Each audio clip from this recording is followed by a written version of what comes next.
السلام عليكم ورحمة الله وبركاته. إن الحمد لله نحمده ونستعينه ونستغفره ونعوذ بالله من شرور أنفسنا ومن سيئات أعمالنا. من يهده الله فلا مضل له ومن يضلل فلا هادي له. أشهد أن لا إله إلا الله وحده لا شريك له وأشهد أن محمدا عبده ورسوله صلوات الله وسلامه عليه نبينا وحبيبنا محمد صلى الله عليه وعلى آله وصحبه وسلم. قال الله تعالى في كتابه الكريم: يا أيها الذين آمنوا اتقوا الله حق تقاته ولا تموتن إلا وأنتم مسلمون. أما بعد. Ikhwani wa khatibuddin rahimani wa rahimakumullah. Saudara-saudariku sekalian, Bapak Ibu sekalian yang semoga Allah tabaraka wa taala selalu memberikan keberkahan dalam kehidupan antum semua. Alhamdulillah, kita bersyukur kepada Allah atas segala limpahan karunia dan nikmat yang Allah berikan kepada kita semua, sehingga pada kesempatan yang berbahagia ini Allah tabaraka wa ta'ala masih terus melimpahkan berbagai macam nikmatnya, karunia-Nya kepada diri kita semua, sehingga kita dapat duduk hadir di tempat terbaik di atas muka bumi ini, yaitu fi baitin min buyutillah, di salah satu rumah dari rumah-rumah Allah Azza wa Jalla ini. Tidak lain tidak bukan untuk meningkatkan keimanan kita, duduk di majelis ilmu ini, duduk di salah satu taman-taman surga di dunia ini, dan semoga Allah Azza wa Jalla selalu berikan ilmu yang bermanfaat kepada kita semua. Allahumma amin. Salat dan salam semoga tercurah kepada Rasulina Al-Karim, Nabi kita Muhammad sallallahu alaihi wasallam, Nabi akhir zaman, Nabi yang telah membawa kita dari zaman kejahilian, dari zaman kebodohan, dari zaman keterasingan akan ilmu menuju zaman yang terang benderang akan ilmu syar'i, itu zaman as-sunnah. Ikhwatul iman rahimani wa rahimakumullah, melanjutkan mabahats kita, kajian rutin kita tentang kitab Khulasah Ta'zimil Ilm, ringkasan dari keagungan ilmu, karya dari Syekh Saleh bin Abdullah Al-Utsaimin hafizahullah ta'ala. Dan hari ini insyaallah ta'ala kita akan bahas simpul yang ketiga atau bab yang ketiga. Setelah yang pertama kita bahas tentang membersihkan hati. Ketika seseorang ingin dapatkan ilmu, yang paling pertama tanahnya harus gembur, itu hatinya harus bersih. Setelah dia bersihkan hatinya, simpul yang kedua dia isi dengan keikhlasan hatinya tersebut, agar tanaman yang tumbuh tersebut itu dapat menghasilkan sesuatu yang baik, itu ilmu yang bermanfaat, dia isi dengan keikhlasan. Kemudian simpul yang ketiga, penulis menyebutkan ketika seseorang ingin mendapatkan ilmu, maka dia butuh tekad yang kuat, semangat yang membara ketika dia ingin dapatkan ilmu agama Allah Azza wa Jalla. Qala al-musannifu hafizahullah ta'ala, penulis berkata, al-ma'qidu tsalits, simpul yang ketiga, jam'u himmatin nafsi alaihi, mengumpulkan tekad dalam menuntut ilmu. Nah, ini yang ketiga nih. Jadi seseorang tidak bisa mendapatkan ilmu yang bermanfaat kecuali dia punya tekad yang kuat, semangat yang membara. Subhanallah. Dan nanti kita akan sebutkan bagaimana para ulama salaf dahulu mereka menuntut ilmu luar biasa. Kisah-kisah yang sangat menakjubkan dari mereka, Masya Allah. Penulis menyebutkan, tujma'ul himmatu 'ala al-matlub bitafaqqudi thalathati umur. Terkumpulnya tekad dalam menuntut ilmu itu bisa diraih dengan tiga hal. Tiga hal ini, dan tiga hal ini disebutkan dalam hadis Nabi sallallahu alaihi wasallam. Nanti kita sebutkan. Awaluha, yang pertama, al-hirsu 'ala ma yanfa'. Bersemangat untuk mendapatkan sesuatu yang bermanfaat. Nah, ini yang pertama. Dia harus punya semangat dalam mendapatkan sesuatu yang bermanfaat untuknya. Dan segala sesuatu yang bermanfaat itu pasti harus didapatkan dengan sesuatu yang besar, betul ya? Mengeluarkan usaha yang maksimal. effort yang maksimal baru bisa dapatkan sesuatu yang bernilai itu. Tanpa semangat nggak bisa. Tanpa kesungguh-sungguhan nggak bisa. Yang kedua, tsaniha al-isti'anatu billah fi tahsinihi. Minta pertolongan kepada Allah dalam mendapatkannya. Jadi semangat jelas harus ada, sungguh-sungguh harus jelas ada, tapi nggak boleh mengandalkan dirinya. Dia harus minta pertolongan kepada Allah Azza wa Jalla. Dia sudah punya semangat, dia sudah punya kesungguhan, dia sudah punya keikhlasan, maka minta pertolongan kepada Allah Azza wa Jalla. Yang ketiga, thalithuha adamul ajzi an bulughil bughyati min. Tidak boleh lemah dalam mencapai sesuatu yang dia ingin tuju tersebut, yang dia capai. Nggak boleh lemah. Baik tidak boleh lemah secara fisik, tidak boleh lemah secara mental, tidak boleh lemah secara hati, nggak boleh lemah. Harus konsisten. Ini tiga nih, kawan. Mendapatkan apapun itu harus ada tiga ini, kawan. Mau itu umur dunia atau umur akhirah. Mau itu perkara-perkara dunia ataupun perkara-perkara akhirat. Contoh, antum ingin menjadi seorang dokter spesialis yang memahami tentang salah satu anatomi tubuh, misal jantung. Maka tiga ini insya Allah dia harus punya nih. Dia harus punya semangat, kesungguh-sungguhan. Dia harus minta pertolongan kepada Allah dan nggak boleh lemah, harus konsisten. Jangan ketika ada cobaan ujian kemudian hilang. Enggak, tiga ini. Itu masalah dunia, apalagi itu masalah akhirat, apalagi itu masalah surga. Yang kata Nabi SAW, ala inna sil'atallahi ghaliyah. Ketahuilah barang dagangan Allah ini mahal. Ala inna sil'atallahi jannah. Ketahuilah barang dagangan Allah itu surga. Yang nggak bisa didapat dengan tubuh yang santai, leha-leha, nggak bisa. Menuntut ilmu agama Allah, tujuan utamanya tidak lain tidak bukan mendapatkan surga Allah Azza wa Jalla. Ketika seorang ingin mendapatkan ilmu yang bermanfaat, nggak bisa santai, nggak bisa leha-leha, nggak bisa. Al-Imam Yahya bin Abi Katsir mengatakan, la yustata'ul ilm birahatil jasad. Seseorang tidak bisa mendapatkan ilmu dengan jasad yang santai, nggak bisa. Dia harus keluarkan usaha yang maksimal untuk bisa dapatkan ilmu tersebut. Tiga ini. Semangat, sungguh-sungguh, minta pertolongan kepada Allah, jangan pernah lemah. Beliau menyebutkan, وَقَدْ جُمِعَتْ هَذِهِ الْأُمُورِ الثَّلَاثَةِ فِي الْحَدِيثِ الَّذِي رَوَاهُ مُسْلِمْ عَنْ أَبِي هُرَيْرَةَ رَضِيَ اللَّهُ عَنْهُ. Ketiga hal ini terkumpul pada hadis Nabi SAW yang diriwayatkan Imam Muslim dari sahabat Abu Hurairah, semoga Allah meridainya. Anna Nabi SAW qala, sesungguhnya Rasul SAW bersabda, ihris ala ma yanfa'uka. Bersemangatlah untuk mendapatkan sesuatu yang bermanfaat untukmu. Wasta'in billah, minta pertolongan kepada Allah, wala ta'jiz, dan jangan lemah. Subhanallah. Jadi tiga ini ternyata diambil dari mana? Dari hadis Nabi SAW. Kalau kalian ingin mendapatkan keberhasilan dalam bidang apapun itu, dunia ataupun akhirat, harus ada tiga ini. Ihris ala ma yanfa'uka. Bersemangatlah untuk mendapatkan sesuatu yang bermanfaat untukmu. Kemudian wasta'in billah, minta pertolongan kepada Allah, karena tanpa bantuan Allah nggak mungkin kalian bisa dapatkan itu. Wala ta'jiz, dan jangan lemah. Jangan lemah.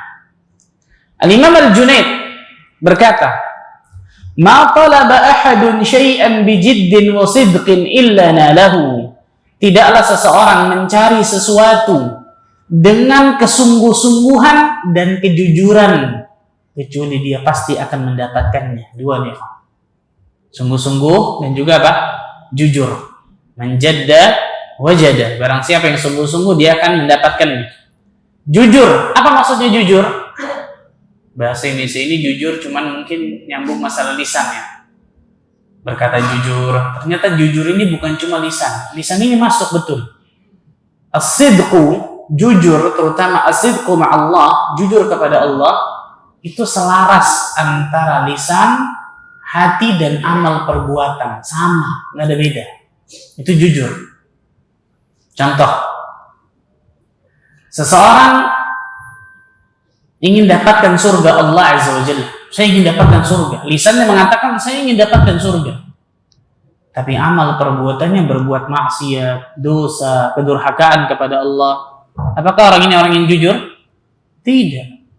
Jujur itu selaras, serasi, sama. Lisannya, hatinya, amal perbuatannya. Sama, gak ada beda. Kalau dia mengatakan dia ingin dapatkan surga, berarti harusnya amalannya amal apa? Amal saleh, bukan amal keburukan, maksiat dan dosa. Seseorang yang dapatkan surga, tapi hatinya tidak ikhlas ketika dia beramal saleh tersebut, nggak jujur. Dia tidak berusaha menjadikan amal salehnya itu ikhlas di dalam hatinya. Nggak jujur, selaras, sama, serasi antara lisan, hati, dan amal perbuatan. Imam Al-Junaid mengatakan, barang siapa yang mencari sesuatu dengan sungguh-sungguh dan jujur, maka dia pasti akan dapatkan itu. Fa illam yanalhu kullahu nana ba'dahu. Kalau dia tidak dapatkan semua, paling tidak dia dapatkan sebagian itu. Nah, subhanallah. Jadi kalau dia nggak dapatkan semua, misal masya Allah, sebagian itu pasti didapatkan insya Allah. Dengan syarat sungguh-sungguh dan juga kejujuran. Imam Ibn Qayyim Al-Jauziyah rahimahullah ta'ala berkata dalam kitabnya Al-Fawaid, "Idza tala'a najmul himmati fi dhalami lailatil bitalah wa radifahu qamarul azimah asyraqatil ardu binuri rabbiha." Apabila bintang semangat itu telah muncul, layaknya bintang yang terbit di malam hari, kemudian diikuti dengan kemauan yang kuat layaknya bulan yang mengiringi bintang tadi, maka cahaya tersebut akan menerangi bumi ini. Subhanallah. Cahaya dari dua itu, bintang dan bulan, akan menerangi bumi ini. Luar biasa kata-kata Ibnu Qayyim, insyaallah. Wa inna mimma yu'li al-himmata wa yasmu bin nafsi i'tibara hala man sabaq wa ta'arrufa himamil qaumil madhin. Dan sesungguhnya salah satu hal yang bisa meningkatkan semangat kita, bisa menguatkan tekad kita di dalam menuntut ilmu, melihat bagaimana contoh-contoh orang-orang soleh terdahulu ketika mereka menuntut ilmu agama Allah. Melihat bagaimana kisah-kisah yang menakjubkan, bahkan kisah-kisah yang mencengangkan diri mereka ketika mereka menuntut ilmu agama Allah. Ini luar biasa. Ini salah satu caranya. Jadi ketika orang ingin semangat, ada banyak caranya. Salah satu disebut oleh penulis, baca kisah-kisah orang-orang saleh terdahulu ketika mereka menuntut ilmu. Penulis menyebutkan 3 kisah. Dan nanti kita akan tambahkan kisah-kisah yang lain. Ya. Kisah yang pertama disebutkan oleh penulis, kisah dari Imam Ahmad ibn Hanbal rahimahullah ta'ala ketika beliau masih kecil. Disebutkan ketika beliau masih kecil, rubbama arada al-khuruj qabla al-fajr ila hilaqi syuyukh. Ketika Imam Ahmad masih kecil, beliau ingin keluar ke majelis masyayikh, ke majelis ulama, sebelum subuh sudah mau keluar rumah. Kapan? Sebelum subuh. Fata'khudh ummuhu bi thiyabihi wa taqul. Maka ibunya kemudian memegang bajunya sambil mengatakan, karena kasihan, masih anak kecil ini, subhanallah. Hatta yu'adhdhinun nas aw yusbihu. Wahai Ahmad, sampai adzan berkumandang atau sampai pagi, tunggu sebentar. Jadi Imam Ahmad ketika kecil sudah mau keluar, kalau bahasa kita sudah mau datang ke sekolah lah, betul ya. Itu sebelum subuh sudah mau datang ke sekolah. Wah, kita banget ini, masya Allah, betul ya. Hah? Kita gimana kira-kira? Habis subuh masih bobok lagi, masih ada waktu 5 menit, masya Allah sayang. Hah? Ini sebelum subuh Imam Ahmad bin Hanbal masih kecil loh ini, sudah mau keluar ke majelis masyayikh, sehingga ibunya merasa kasihan, masih kecil. Dia pegang, nanti wahai Ahmad, nanti sampai adzan subuh atau sampai pagi baru engkau keluar. Allahu Akbar. Ini kecil ya. Imam Nawawi rahimahullah ta'ala disebutkan ketika beliau bersama teman-teman yang lain, temannya main, Imam Nawawi baca buku. Baca. Teman-temannya memaksa Imam Nawawi kecil nih, masih kecil, untuk main. Jadi lagi baca, dipaksa main. Nggak mau Imam Nawawi, mau baca. Dipaksa, nangis. Subhanallah, dipaksa main, nangis. Kalau kita dipaksa apa nangis? Paksa belajar, betul ya? Dipaksa sekolah, dipaksa datang TPA, nangis tuh subhanallah. Ini dipaksa main, nangis. Lagi baca subhanallah. Nah, Syekh Zarkashi, salah satu ulama pada saat itu, melihat kejadian itu. Maka dia mengatakan, di mana ayah anak ini nih? Anak kecil nih, masih Nawawi kecil. Di sana tuh, datang ke ayahnya, kemudian Syekh Zarkashi menyebutkan, wahai fulan, engkau jaga anakmu ini nih. Engkau jaga anakmu ini. Firasatku mengatakan dia akan menjadi alim yang terbesar, alim yang sangat luar biasa di zamannya nanti. Ini di antara firasatul mukmin, firasatnya seorang mukmin tambah bertakwa kepada Allah, biasa firasatnya tambah kuat. Maka ayahnya berkata, "Amunajjimun anta? Apakah engkau ahli nujum? Kau dukun? Kau dari mana engkau? Kau bisa mengatakan anakku akan jadi alim besar, ulama besar nanti di zamannya?" Enggak, bukan. Tapi aku melihat dari apa kejadian disebutkan, diceritakan. Aku melihat dari firasat yang aku lihat pada dirinya. Dan ternyata benar. Imam Nawawi di zamannya menjadi alim yang sangat luar biasa besar di zamannya. Luar biasa, Masya Allah. Allah takdirkan umurnya 45 tahun, tapi manfaatnya kepada umat luar biasa sampai detik ini kita rasakan. Betul. Hadis Arba'in Nawawiyah. Yang nulis hadis Arba'in itu banyak, ikhwan. Tapi yang sampai kepada kita Imam Nawawi. Kitab Riyadhus Shalihin, mungkin kitab ini insya Allah akan selalu ada dalam masjid-masjid kaum muslimin di seluruh penjuru dunia, insya Allah saya yakin. Diterjemahkan ke seluruh bahasa mungkin, masya Allah. Riyadhus Shalihin, betul ya? Kitab Al-Majmu' Syarah Muhadzab dan seterusnya. Luar biasa, masya Allah. Umurnya hanya 45 tahun. Allahu Akbar. Masih kecil tadi itu.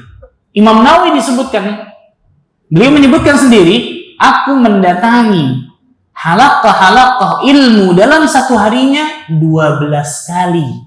12 halaqah, 12 kajian.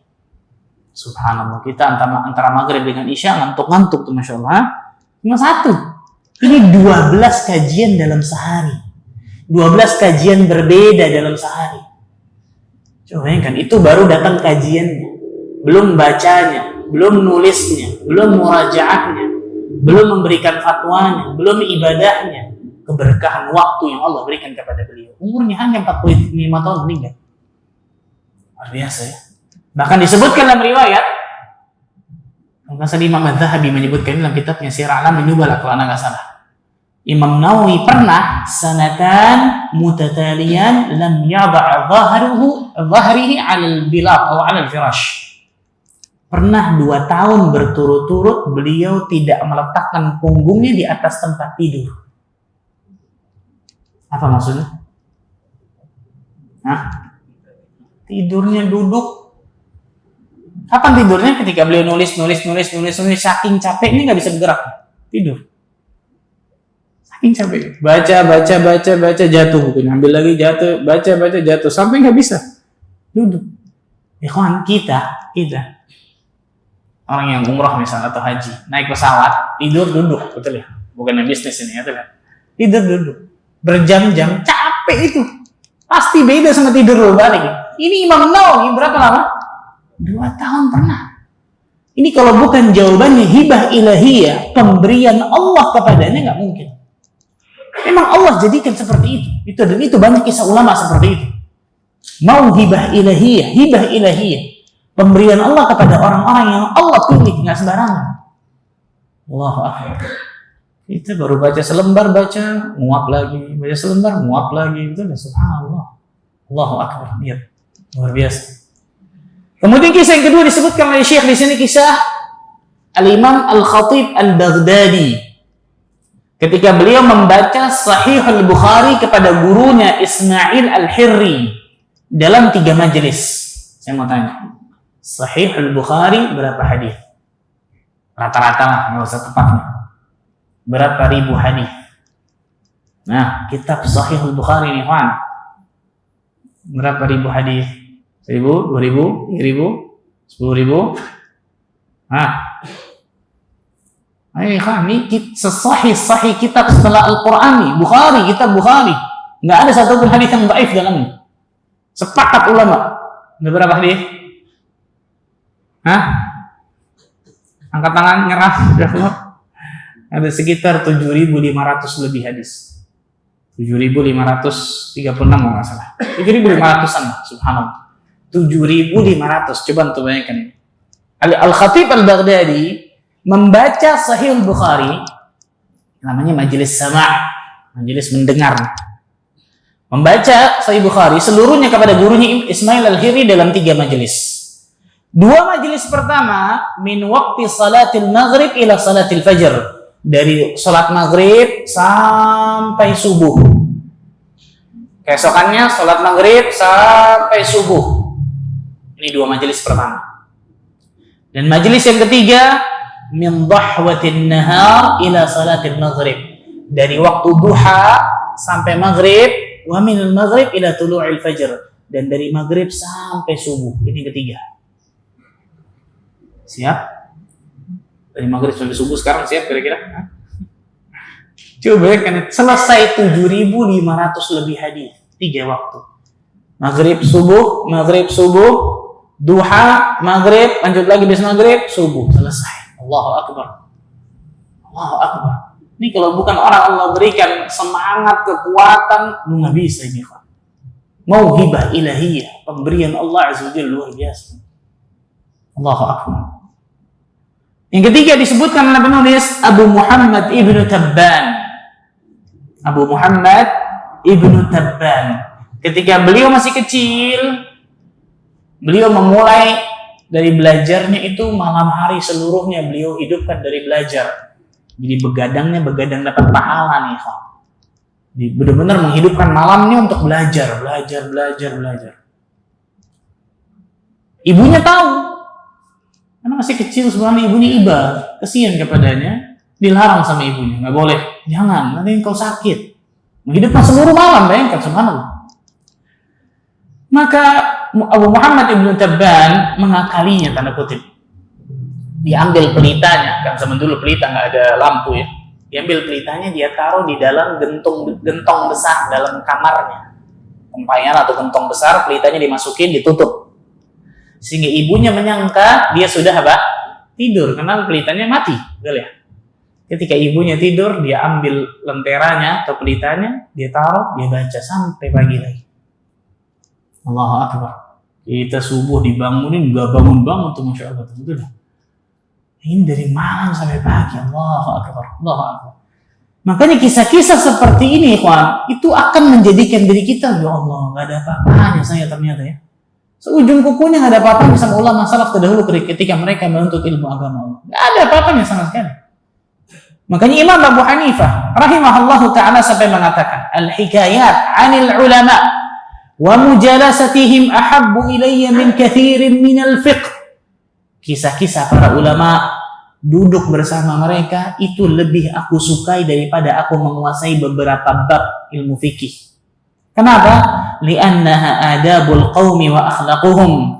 Karena di dalamnya terdapat berisi adab yang luhur, akhlak yang luar biasa mulia dalam mereka. Salah satu ini. Kisah-kisah mereka itu membangkitkan semangat kita, tekad kita yang luar biasa kuatnya. Masya Allah.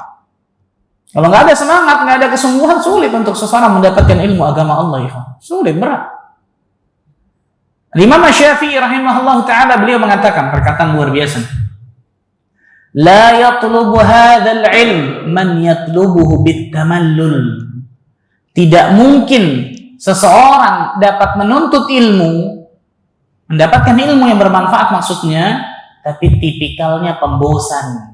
Bosan, nggak bisa itu. Baru ngafalin sebentar, bosan, tinggalin. Baru belajar sebentar, bosan, tinggal, nggak bisa dapatkan ilmu itu kata Imam Syafi'i.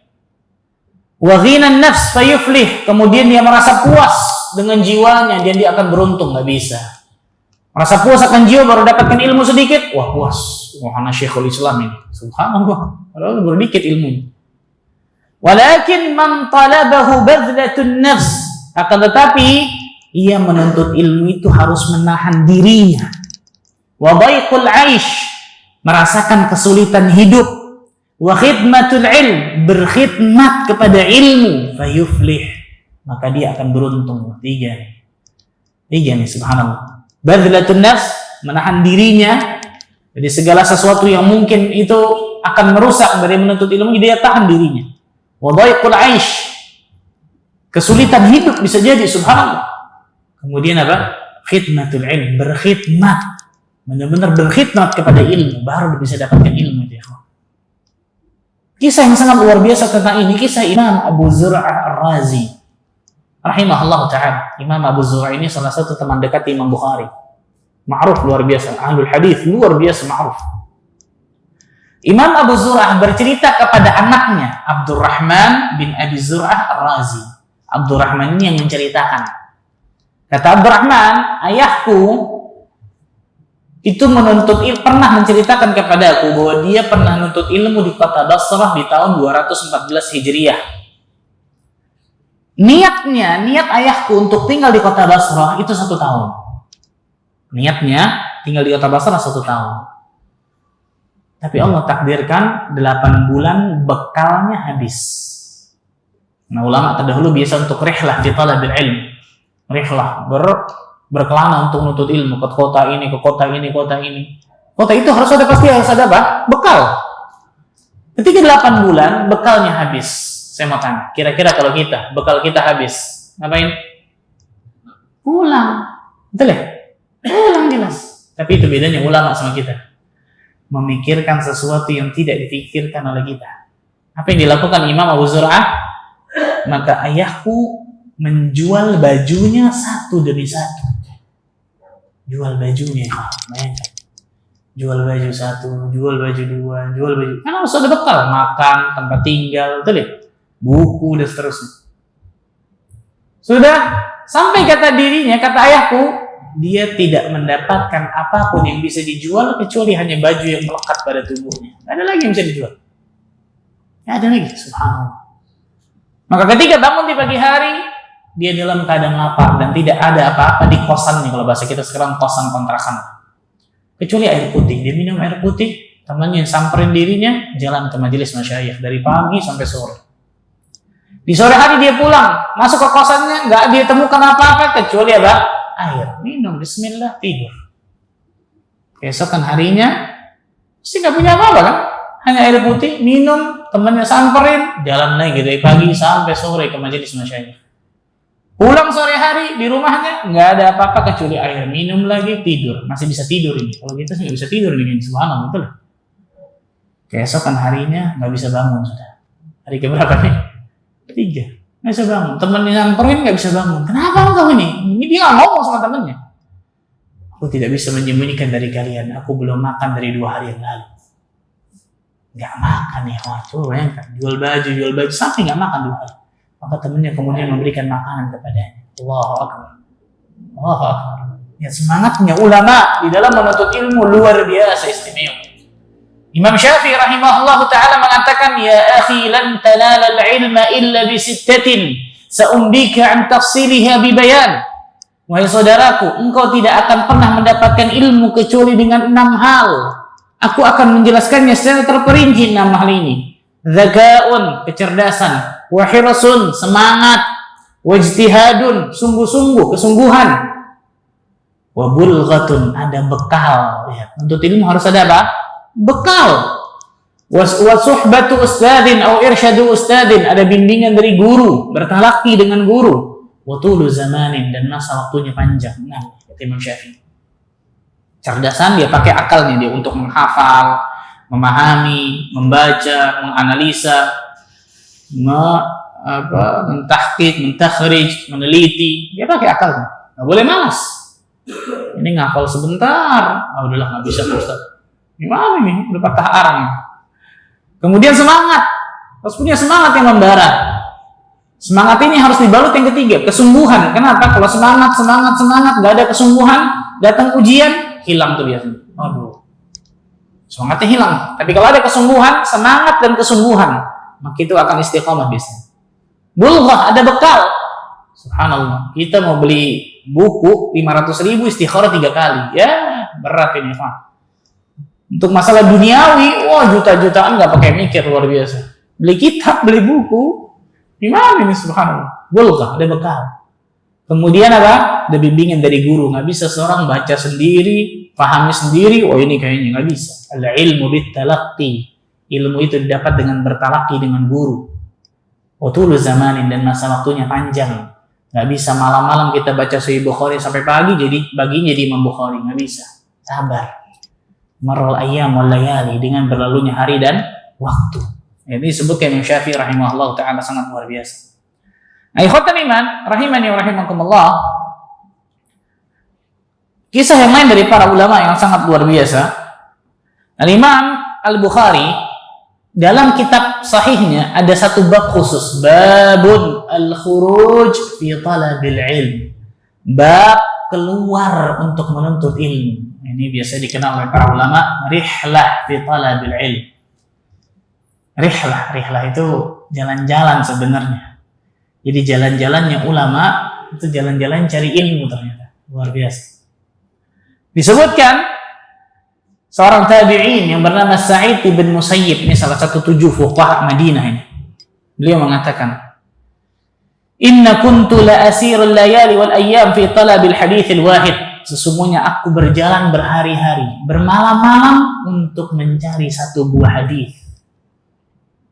Jalan, bayangkan ikhwan, jalan berhari-hari, bermalam-malam buat cuma cari satu buah hadis. Hadisnya sahih atau enggak? Derajatnya gimana? Rawinya mendengar langsung atau tidak? Sanadnya gimana? Itu berjalan berhari-hari, bermalam-malam mencari satu buah hadis. Jabir bin Abdullah radhiyallahu anhu tinggal di kota Madinah. Dia mendengar seorang sahabat Nabi yang bernama Abdullah bin Unais tinggal di Mesir mendengar satu hadis Nabi secara langsung. Jabir nggak dengar langsung dari Nabi. Katanya Abdullah bin Unais itu mendengar langsung dari Nabi. Apa yang dilakukan Jabir? Dia siapkan bighalnya. Bighal itu persilangan antara kuda dengan himar. Disiapkan bighalnya, dia siapkan perbekalan, berjalan dari Madinah ke Mesir, perjalanan 1 bulan. Perjalanan 1 bulan. Jalan. Sampai di Mesir, diketuk rumah Abdullah bin Unais. Yang bukakan pembantunya. Siapa engkau? Saya Jabir. Katakan kepada Abdullah bin Unais, saya Jabir, datang dari Madinah. Masuk pembantunya, di luar ada Jabir. Jabir siapa? Belum benar kaget karena dia tahu Jabir itu di Madinah, ini di Mesir, luar biasa. Coba tanya, Jabir siapa? Apakah Jabir bin Abdullah? Tanya lagi ke depan. Betul, Jabir bin Abdullah masuk, maka Abdullah bin Unais lari dari belakang. Memeluk Jabir bin, Masya Allah, ada apa? Wahai saudaraku, engkau datang jauh-jauh ke sini. Aku mendengar bahwa engkau mendengar hadis langsung dari Nabi SAW. Apa hadisnya? Yuhsyarun nasu yawmal qiyamati hufatan uratan ghurlan buhman. Akan dikumpulkan manusia dalam keadaan nanti di hari kiamat tidak beralas kaki, tidak dikhitan, tidak memakai apa-apa, wa buhman. Betul, engkau mendengarnya langsung dari Nabi? Betul, aku mendengar langsung dari Nabi. Apa makna buhman? Buhman la syai'a lahu, tidak punya apa-apa.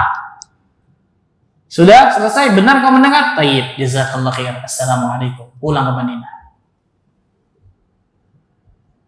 Bayangkan kita sekarang tinggal keluar dari A sampai Z. Artikel ini, hadis ini luar biasa, Masya Allah. Masih malas bacanya. Jabir bin Abdullah nyari satu hadis dari Madinah ke Mesir, bayangkan. Satu hadis. Allahu Akbar. Makanya Imam Bukhari satu bab khusus dalam kitab sahihnya. Bab al-khuruj fi talabil ilm, bab keluar untuk menuntut ilmu, dan itu ternyata kebiasaannya para ulama. Imam Ahmad bin Hanbal rahimahullahu taala disebutkan kata Imam Ibnu Jauzi, "Tafal Imam Ahmad bin Hanbal ad-dunya marratain." Imam Ahmad mengelilingi dunia ini nih 2 kali. Hatta jama'a al-musnad, sampai beliau mengumpulkan kitab Musnad Imam Ahmad. Kitab besar. 5 jilid atau 6 jilid lebih, ditahqiq oleh Syekh Syuaib Al-Arnaud, jadinya 55 jilid. 55 atau 53 jilid kalau nggak salah. Bayangkan. Itu setelah Imam Ahmad mengelilingi dunia ini 2 kali, baru mengumpulkan kitab hadis Musnad Imam Ahmad. Jadi dikatakan langsung oleh beliau, Imam Ahmad mengatakan, "Safartu fi talabil hadis was sunnah ila Thughur wa Syamat was Sawahil wal Maghrib wal Jazair wa Makkah wa Madinah wa Iraqain wa arda Hauran wa Faris wa Khurasan wa Jibal wal atraf." Aku mengembara untuk mencari hadis dan sunnah ke Thughur, ke Syam. Syam ini sekarang 4 negara. Palestina, Urdun, Syria, Lebanon. Ke Sawahil, ke daerah-daerah apa? pesisir pantai, Maroko, Jazair, Makkah, Madinah, Irak, Hauran, Persia, Khurasan, ke gunung-gunung, bahkan ke seluruh penjuru dunia. Allahu Akbar. Kita sekarang Musnad Imam Ahmad belum pernah ngeliat tuh kayak gimana bentuknya. Belum pernah baca, Masya Allah. Imam Ahmad sudah ngeliling dunia baru ngumpulin itu. Bahkan konon disebutkan Imam Ahmad bin Hanbal itu hafal 500.000 hadis beserta sanadnya. Bahkan ada yang mengatakan 1 juta hadis beserta sanadnya. Allahu Akbar. Luar biasa. Bab al-khuruj fi talabil hadis. Keluar untuk menuntut ilmu. Dari Abdurrahman aku mendengar Ubay berkata, "Awwalu sana kharajtu fi talabil hadis, aqamtu 7 sinin." Tahun pertama aku mencari hadis, aku keluar mengembara untuk mencari hadis selama 7 tahun. Ahsaitu ma masyaitu ala qadami ziyadata ala 1000 farsakh. Menurut perkiraanku, aku sudah berjalan kurang lebih 1000 farsakh. 1 farsakh itu 8 km kurang lebih. Berarti kalau 1000 farsakh berapa? 8.000. Jakarta Surabaya berapa ribu? Hah? 8.000 itu Jakarta mana itu ya, Pak? Jakarta Bali kali ya, atau Jakarta Surabaya balik ke Jakarta, subhanallah. Allahu Akbar. 8.000 bayangkan. Hah? Ke Mekah. Jakarta Mekah. Allahu Akbar, 8.000 Jakarta Mekah, Masya Allah. Dan ketika beliau mengatakan, aku terus menghitung hingga ketika sudah selebih dari 1000 farsakh, maka aku menghentikannya. Allahu Akbar. Al-Imam Baqi bin Makhlad. Tahu Imam Baqi bin Makhlad? Ini salah satu ulama bule. Tinggalnya di Asbania, Andalusia, Spanyol. Jadi subhanallah di Eropa ya kawan. Itu masih banyak sampai detik ini manuskrip ulama itu disimpan di maktabah mereka. Di Jerman, di Prancis, di Spanyol, Granada, Cordoba itu banyak manuskrip ulama, luar biasa Masya Allah. Manuskrip tulisan tangan ulama itu banyak banget, luar biasa di sana. Karena banyak ternyata lahir ulama-ulama besar dari sana. Imam Ibn Hazm contohnya paling terkenal itu. Andalusia, Masya Allah. Punya kitab Al-Muhalla, luar biasa. Salah satunya ini, Imam Baqi bin Makhlad. Beliau ingin belajar kepada Imam Ahmad bin Hanbal, rahimahullah ta'ala. Di mana Imam Ahmad? Di Irak. Beliau di mana? Spanyol. Ini Spanyol, ini Irak. Saking kepengennya belajar sama Imam Ahmad, berangkatlah beliau. Tapi Allah takdirkan beliau miskin. Salah satu ujian, miskin. Tapi kalau orang jujur, Allah berikan keistimewaan. Sehingga apa yang dia lakukan? Dia berjalan kaki dari Spanyol, Andalusia ke Baghdad. Dan beliau mengatakan, aku biasanya mengambil makanan-makanan yang dibuang orang di pinggir jalan atau di tempat sampah yang bisa aku ambil, aku makan. Miskin. Jalan dari Spanyol Andalusia ke Baghdad. Lihat maps berapa ribu kilo itu, nggak tahu saya. Sampai di Baghdad, Allah takdirkan Imam Ahmad sedang diboikot oleh penguasa, nggak boleh ngajar. Fitnah khalqul Quran. Penguasanya pada saat itu Khalifah Al-Ma'mun terkena fitnah dari ulama su namanya Ahmad bin Abi Du'ad. Ulama Jahmiyah. Pemahamannya Jahmiyah bukan Ahlus Sunnah. Yang mengatakan Al-Quran itu makhluk. Barang siapa yang mengatakan Al-Quran itu makhluk, ini kafir, nggak boleh.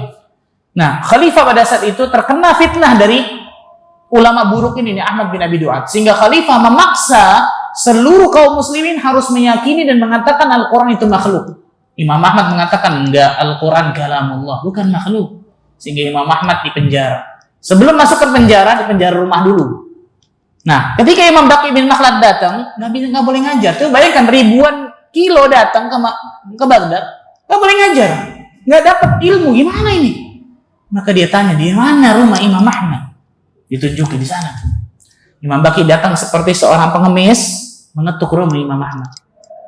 Ketika dia buka, engkau siapa? Aku Baqi bin Makhlad bin Asbania dari Spanyol. Kaget Imam Ahmad, Masya Allah. Kau datang sini untuk apa? Aku menuntut ilmu kepadamu, wahai Syekh.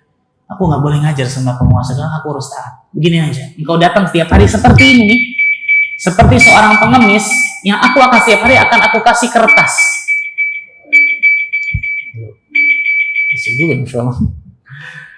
Seperti, jadi orang menyangka pengemis datang dikasih duit ke Imam Ahmad. Padahal Imam Ahmad ngasih apa? Kertas, secari kertas isinya 1 hadis, 2 hadis, 3 hadis, 4 hadis, tergantung. Datang Imam Baqi setiap hari ke rumah Imam Ahmad seperti pengemis, ngasih satu dia hafalkan, datang kedua ngasih 2 hadis dia hafalkan, terus seperti itu. Semangat yang luar biasa ya, nggak ada apa-apanya dari kita ya. Dan ini baru sekecil sekelumit kisah-kisah ulama yang sangat menakjubkan dari mereka menuntut ilmu agama Allah. Nggak ada apa-apa di kita sama sekali. Maka semoga Allah Azza wa Jalla berikan semangat dan kesungguh-sungguhan kita dalam menuntut ilmu agama Allah. Penulis menyebutkan, fakun rajulan rijluhu ala thara thabitah wa hammatu himmatihi fawqa thuraya samiqah. Jadilah seseorang yang kakinya kuat kokoh menapak di atas tanah, tapi cita-cita dan tekadnya menggantung di atas langit, kata beliau. Wala takun syabbal badani asyyabal himmah. Dan janganlah kalian menjadi seseorang yang muda dalam fisiknya tapi tua dalam tekadnya. Fa inna himmatas shadiq la tashib. Karena tekad yang jujur itu tidak akan pernah menua. Subhanallah. Saya teringat Syekh Muhammad Nasiruddin Al-Albani rahimahullah taala ketika umur beliau 80 tahun lebih. 80 tahun lebih. Beliau ingin mentakhrij ulang kitab beliau. Kitab beliau Sahih Targhib wa Tarhib. Sekarang sudah banyak terjemahannya. Kitab Sahih Targhib wa Tarhib. Beliau ingin takhrij ulang. Tahu takhrij? Takhrij itu diteliti. Meneliti hadis itu luar biasa ya, kawan. Satu hari kalau hadis itu panjang, sanadnya bisa 1 hadis doang dapatnya. Ini ribuan hadis. Beliau ingin meneliti ulang padahal umur beliau 80 tahun lebih dan beliau memegang pena itu sudah bergetar. Nulisnya udah bergetar, udah gemetar. 80 tahun lebih. Tapi lihat subhanallah. Makanya para ulama mengatakan bahwa semangat dan tekad ulama itu mengalahkan umurnya. Umurnya itu kalah, nggak ada apa-apanya dengan tekad dan semangatnya, nggak pernah menua. Subhanallah. Fa inna himmatas shadiq la tashib. Karena tekad yang jujur, semangat yang jujur itu nggak pernah menua. Makanya Abul Wafa Ibn Aqil, ahadu azkiya alam min fuqaha'il Hanabilah, yunshid wa huwa fi 80. Seorang ulama yang bernama Abul Wafa Ibn Aqil, salah satu ulama besar dari kalangan mazhab Hanabilah. Beliau bersyair ketika umur beliau 80 tahun. Umur berapa? 80 tahun. Beliau mengatakan, "Ma syaba azmi wala hazmi wala khuluqi wala wala'i wala dini wala karami. Innama ghadaba sya'ri ghaira sibghatihi wasyaibu fi sya'ri ghaira syaibi fil himami." Istimewa. Tidaklah beruban tekadku, kemauanku, semangatku dan akhlakku, dan tidak pula dengan loyalitasku, agamaku dan kedermawananku. Yang berubah hanyalah warna rambutku tidak seperti semula, dan uban yang tumbuh di kepala itu tidak sama dengan uban yang melekat pada tekad dan cita-cita. Ajib, luar biasa ya kawan.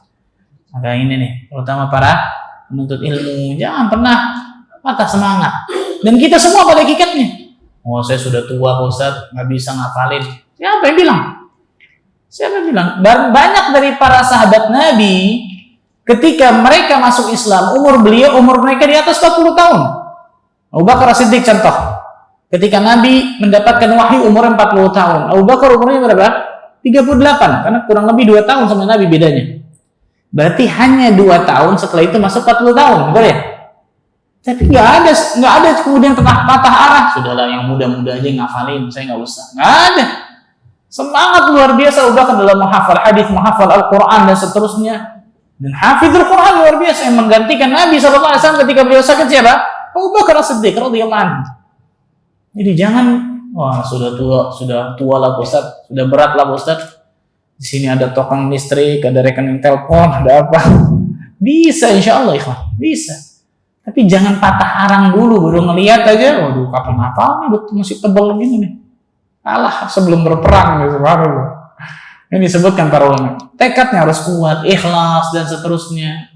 Harus punya kemauan, kesungguh-sungguhan dan seterusnya. Subhanallah, saya ngelihat salah satu di YouTube ada salah satu seorang berkebangsaan Sudan. Dia bekerja puluhan tahun di kota Riyadh, Saudi Arabia. Ketika taqa'ud, ketika pensiun, dia pindah dari kota Riyadh ke kota Madinah. Ini berkebangsaan Sudan. Di kota Madinah, dia mulai menghafal Al-Quran di Masjid Nabawi. Makanya kalau antum datang ke umrah, antum akan lihat halaqah-halaqah di Masjid Nabawi itu banyak sekali, halaqah-halaqah kecil. Ada yang kecil, ada yang tua, ada yang muda, subhanallah. Nah dia menghafal Al-Quran tuh. Mulai menghafal 1 ayat, 2 ayat, 1 surat, 2 surat. Allah takdirkan, beliau cerita sendiri nih di itu. Allah takdirkan 3 tahun kalau nggak salah, 3 tahun lebih. Laki-laki ini, pria 70 tahun lebih ini, yang sudah pensiun ini, ada 30 juz hafalan di kepalanya. 70 tahun lebih. Berapa orang sini 70 tahun? Saya yakin minoritas, nggak banyak. Betul ya? Bisa insya Allah. Tapi yang jadi masalah, karena kita tidak terbiasa menghafal, betul ya? Karena orang Indonesia ini biasa memahami. Jarang menghafal. Memahami jelas penting. Tapi menghafal juga penting. Nanti kita akan bahas di selanjutnya, yang kelima nanti. Simpulan kelima tentang masalah menghafal dan seterusnya. Seseorang akan dapatkan ilmu banyak dari menghafal itu, Masya Allah. Nah, jadi bisa insya Allah. Yang penting apa? Semangat dan tekad yang kuat di dalam menuntut ilmu agama Allah Tabaraka wa Ta'ala. Nah, ini disebutkan oleh para ulama tentang masalah ini. Jadi yang ketiga ini, simpul yang ketiga ketika seorang ingin mendapatkan ilmu agama Allah, adabnya dia harus punya tekad yang kuat. Dia harus punya semangat yang membara. Imam Ibnul Jauzi rahimahullah ta'ala berkata, al-ilmu wal-amal tau'aman. Ilmu dan amal itu seperti 2 anak kembar. Ummuhuma uluwul himmah. Ibu dari 2 anak kembar ini adalah semangat yang membara. Semangat, tekad yang kuat. Karena seseorang tidak akan pernah bisa dapatkan ilmu kecuali dengan semangat yang membara. Seorang nggak akan pernah bisa beramal soleh, istiqamah dalam amal solehnya kecuali punya semangat yang membara. Nah, ini disebutkan para ulama masalah ini. Karena itu sudah menjadi kewajiban bagi setiap muslim dan muslimah untuk selalu bersemangat dalam menuntut ilmu agama Allah Azza wa Jalla, istiqamah di dalamnya. Dengan itu seorang insyaallah taala akan dapatkan ilmu yang bermanfaat. Wallahu a'lam bishawab. Itu mungkin yang saya bisa sampaikan dari simpul yang ketiga ini. Semoga bermanfaat bagi diri kita. Semoga Allah Tabaraka wa Ta'ala jadikan diri kita termasuk golongan hamba-hamba Allah yang selalu Allah berikan hidayah taufik untuk meniti siratal mustaqim sampai nantinya Allah Azza wa Jalla wafatkan diri kita semua dalam keadaan husnul khatimah.